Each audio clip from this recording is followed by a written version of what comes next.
కాపునాడు. సామాజిక న్యాయం కోసం సామాన్యుని స్వరం మీ కాపునాడు. కాపునాడు సమాచార లేఖ లెటర్ నంబర్ 158. పాదం కలిపితే అవ్వదు, జనసంద్రం తోడైతేనే అది పాదయాత్ర అవుతుంది. 4 అడుగులు నడిస్తే అది వాకింగ్. 4 మిత్రులతో పాదం కలిపితే అది ఫ్రెండ్షిప్ వాక్. అదే అశేష జనవాహిని తోడుగా ఉన్నతమైన ఆశయంతో ఉత్తమ లక్ష్యాలతో లక్షలాది ప్రజానీకాన్ని ముందుకు సాగేందుకు తోడుగా నడిస్తే అదే పాదయాత్ర.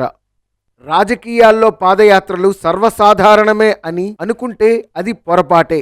రాజకీయంగా మానసిక పరిపక్వత కలిగి ఎంతో ఓర్పు నేర్పుతో ప్రజల గుండెల్లో చేరేందుకు రాజకీయ వారసత్వం ఉన్నవాళ్లే అందుకోగలిగే అద్భుతమైన తిరుగులేని బ్రహ్మాస్త్రం పాదయాత్ర.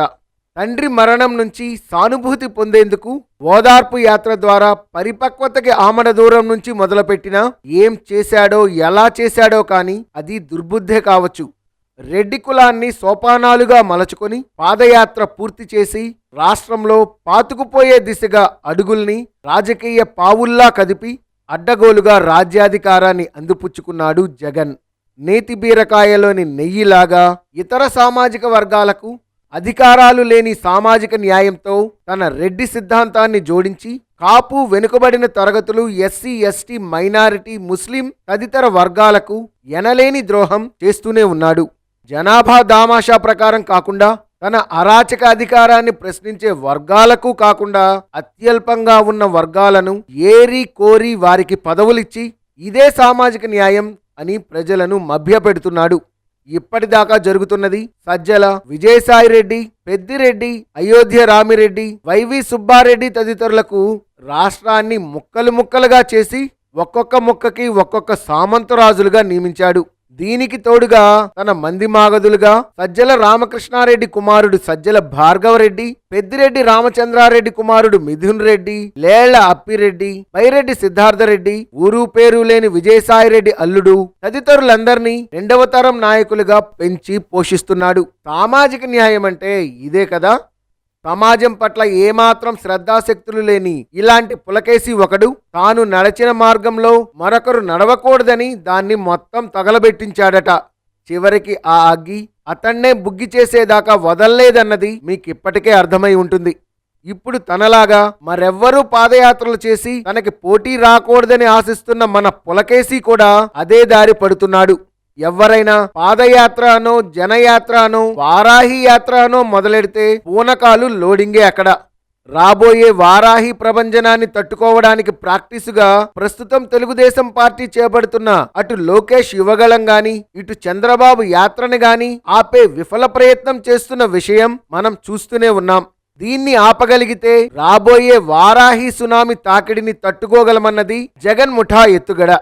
కానీ జరుగుతున్నది ఏంటో, దాన్ని ఎలా ఆపాలో తెలియక దిక్కుతోచని పరిస్థితుల్లో తమ బాకా మీడియాల ముందు తలలు బద్దలు కొట్టుకుంటున్నారు. ఏబ్రాసి నవ్వులు, బఫూన్ లాంటి వికృత చేష్టలతో ఇంకా ప్రజలు తమని నమ్ముతారన్న పిచ్చి ప్రకోపాలతో రోకళ్లను తలకు చుట్టుకొని చూపిస్తున్నారు. కానీ లోపల ఈ పిల్ల నదుల్లాంటి ప్రవాహాలనే తట్టుకోలేని మనం సునామీలకే సునామీ లాంటి వారాహి యాత్రని అడ్డుకోవడం అటుంచి తాకే ప్రయత్నంలోనే పోతామేమో అన్న దిగులు దిగమింగలేని వారి మాటల్లో సుస్పష్టమవుతోంది. ప్రస్తుత ఆంధ్రప్రదేశ్ రాజకీయాలను బేరీజు వేసుకుంటే జనసేనాని దండయాత్రని అడ్డుకోవడానికి రకరకాల ఎత్తులు పై ఎత్తులు వేస్తున్నారు. అందులో భాగంగానే బీఆర్ఎస్ పార్టీలో కాపు సామాజిక వర్గానికి చెందిన వ్యక్తిని రాష్ట్ర అధ్యక్షుడిగా నియమించారు.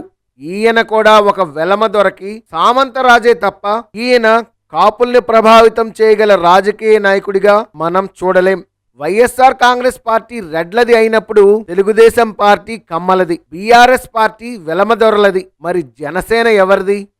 అంతేగాని ఎవరి మోచేతి కిందో పనిచేసే వాళ్ళని కాపుల్ని ప్రభావితం చేసే నాయకులుగా మనం చూడలేం. ఉదాహరణకి పేర్ని నాని, అంబటి రాంబాబు, గుడివాడ అమర్నాథ్, బొత్స సత్యనారాయణ వీళ్ళందరినీ కాపు సామాజిక వర్గాన్ని ప్రభావితం చేయగల నాయకులుగా మనం భావించగలమా? వాళ్ళ వ్యక్తిగత అవసరాల కోసం మాత్రమే పనిచేసే నాయకులుగానే భావించాలి.